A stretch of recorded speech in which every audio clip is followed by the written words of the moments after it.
RCF.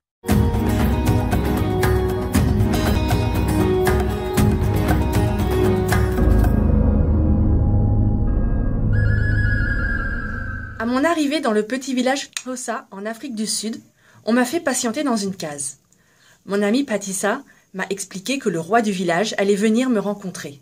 J'ai donc attendu fébrilement l'arrivée de ce haut personnage appelé Nontedo, celui qui aide.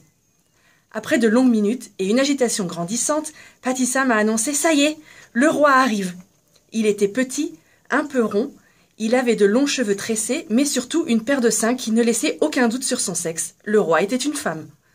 Le lendemain, pensant que peut-être Patissa avait par erreur confondu les mots anglais « king » et « queen », j'ai parlé de cette rencontre en évoquant la reine du village. Il m'a reprise « Non, il faut dire roi, même si c'est une femme ».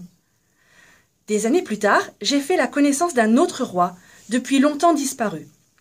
Son icône orne les églises orthodoxes et son souvenir semble encore frais dans les mots de ceux qui en parlent, bien qu'il soit décédé en 1213.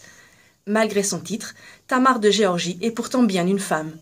Si on l'appelle aujourd'hui roi, c'est en raison de l'incroyable âge d'or que son règne a apporté à la Géorgie médiévale.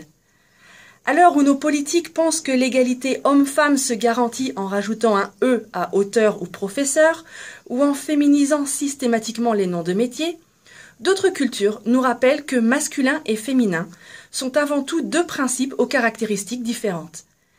L'égalité juridique est une chose essentielle, on est d'accord. Mais même garantie, les cultures humaines n'en restent pas moins traversées par l'opposition masculin-féminin, reflet des différences biologiques indépendantes de la personne juridique. En devenant la chef du village Xhosa, comme en accédant au trône de Géorgie, deux femmes ont embrassé le principe du masculin, l'énergie dynamique, souveraine, par opposition au principe féminin plus passif. Leur rôle est masculin, leur titre l'est donc également. Et cela n'a au fond rien à voir avec le fait qu'elles soient sexuellement des femmes.